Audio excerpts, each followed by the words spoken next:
खतरे में प्रार्थना के बच्चे की जान। कोठारी परिवार एक बार फिर अपनी घटिया सोच और साजिशों के साथ अनुपमा के सामने खड़ा नजर आने वाला है। सुपरहिट टीवी सीरियल अनुपमा का आने वाला ट्रैक दर्शकों के होश उड़ाने वाला है, क्योंकि इस बार मामला सिर्फ बेइज्जती या इल्जाम तक सीमित नहीं रहेगा, बल्कि एक मासूम बच्चे की जान पर बनाएगी। गोद भराई की रस्म, जो खुशी और आशीर्वाद का मौका होनी चाहिए थी, वही रस्म कोठारी परिवार ने तमाशे में बदल दी। जहां एक तरफ ढोल नगाड़े और मिठाइयों का माहौल था, वहीं दूसरी तरफ गौतम, पराग, मोटी बा और माही की साजिशें खुलकर सामने आ गईं। इन लोगों की डिमांड सुनकर हर कोई हैरान रह गया जब उन्होंने कहा कि प्रार्थना को अपना बच्चा कोठारी परिवार को सौंप देना चाहिए। उनका कहना है कि बच्चे का पिता गौतम कहलाए और मां के रूप में माही का नाम दर्ज हो। लेकिन सवाल यह है कि जब प्रार्थना को सबसे ज्यादा जरूरत थी, तब गौतम कहाँ था? अगर वह इतना ही अच्छा पिता बनना चाहता था, तो उसने प्रार्थना को अकेला और बेसहारा क्यों छोड़ा? आज जब बच्चा जन्म लेने वाला है, तब अचानक इन्हें अपना हक याद आ रहा है।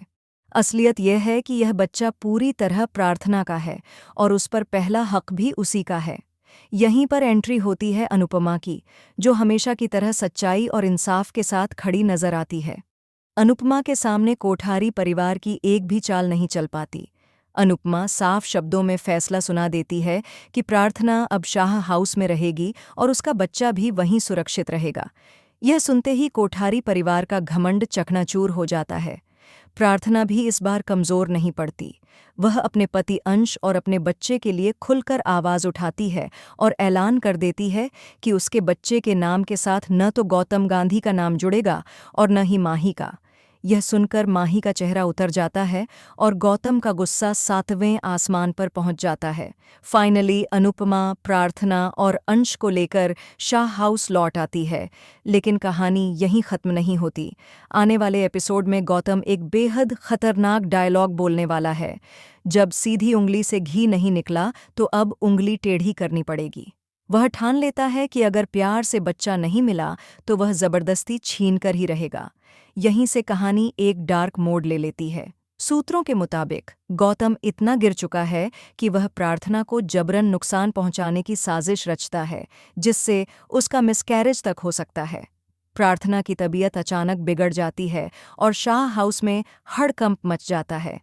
वक्त रहते अनुपमा प्रार्थना को अस्पताल लेकर पहुंचती है, लेकिन डॉक्टर का एक्सप्रेशन देखकर सभी के पैरों तले जमीन खिसक जाती है। अब सवाल यह है कि क्या प्रार्थना का बच्चा सुरक्षित रहेगा या कोठारी परिवार की नफरत एक मासूम जान ले लेगी? इस बीच सोशल मीडिया पर भी बवाल मच चुका है। एक्स ट्विटर पर जस्टिस फॉर प्रार्थना और अनुपमा स्टैंड्स स्ट्रॉन्ग ट्रेंड करने लगे हैं। एक यूजर ने लिखा, गौतम जैसे किरदार टीवी इतिहास के सबसे घटिया विलेन हैं। वहीं एक और फैन ने ट्वीट किया, अगर प्रार्थना के बच्चे को कुछ हुआ तो यह अनुपमा का सबसे दर्दनाक ट्रैक होगा। कुछ फैंस का मानना है कि यह ट्रैक आने वाले समय में शो की टीआरपी को नई ऊंचाइयों पर ले जाएगा, जबकि कई दर्शक गौतम को जल्द से जल्द सजा मिलते देखना चाहते हैं। एक वायरल ट्वीट में लिखा गया, अनुपमा सिर्फ शो नहीं, बल्कि हर मां की आवाज है। अब देखना बेहद दिलचस्प होगा कि क्या अनुपमा एक बार फिर चमत्कार करेगी और प्रार्थना व उसके बच्चे को बचा पाएगी, या फिर कोठारी परिवार अपनी साजिश में कामयाब हो जाएगा? क्या अंश अपनी पत्नी और बच्चे की ढाल बन पाएगा, और क्या यह परिवार इस बार सच में टूट जाएगा? आप इस शॉकिंग और इमोशनल ट्विस्ट को लेकर कितने एक्साइटेड हैं? अपनी राय हमें कमेंट में ज़रूर बताएं। ऐसी ही टीवी के लेटेस्ट, शॉकिंग और एक्सक्लूसिव अपडेट्स के लिए चैनल को सब्सक्राइब करना बिल्कुल न भूलें।